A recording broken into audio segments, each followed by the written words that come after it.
You ever notice how many rappers' careers blow up after near-death experiences? 50 Cent got shot 9 times. Kanye survived a near-fatal car crash. 21 Savage got shot 6 times, and these were all pivotal turning points in their careers. I don't know the science of it, but there's a pattern here. Great art comes out of tough times. And it's not just rap. This happens across every art form. Today I will share some of the greatest artists of all time that turn near-death experiences into immortal art. Follow me for a daily microdose of art. Alright, let's start with the queen herself, Frida Kahlo. At 18, she was in a horrific bus accident, literally impaled by a handrail, and spent the rest of her life in pain. While recovering, she started painting self-portraits from her hospital bed with a mirror on the ceiling. Her trauma didn't just shape her life, it shaped her entire style she's now known for. Jean-Michel Basquiat, at just 7 years old, was hit by a car in Brooklyn. He broke his arm, lost his spleen, and was stuck in a hospital bed. To pass the time, his mom gave him a copy of Grey's Anatomy. That book became his obsession, and years later, the skeletons and organs from its pages became the signature imagery in his art. After surgery left Henri Matisse bedridden in his 70s, he reinvented himself with his famous cutouts, creating masterpieces like Blue Nude 2 from a wheelchair. His physical limitation pushed him towards a whole new style. After a mystery illness left Francisco Goya permanently deaf, his work grew darker and stranger. This is what led to his haunting black paintings series. His trauma shifted him from court painter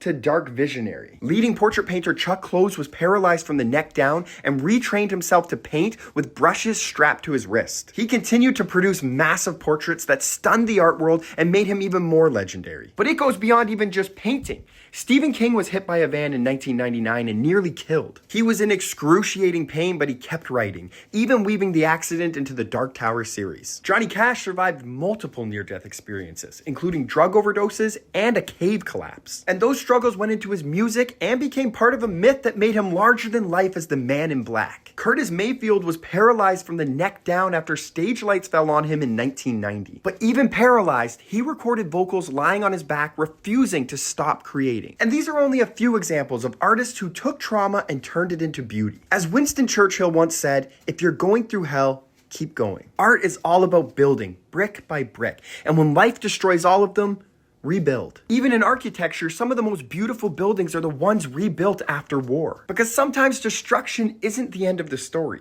It's the start of something beautiful.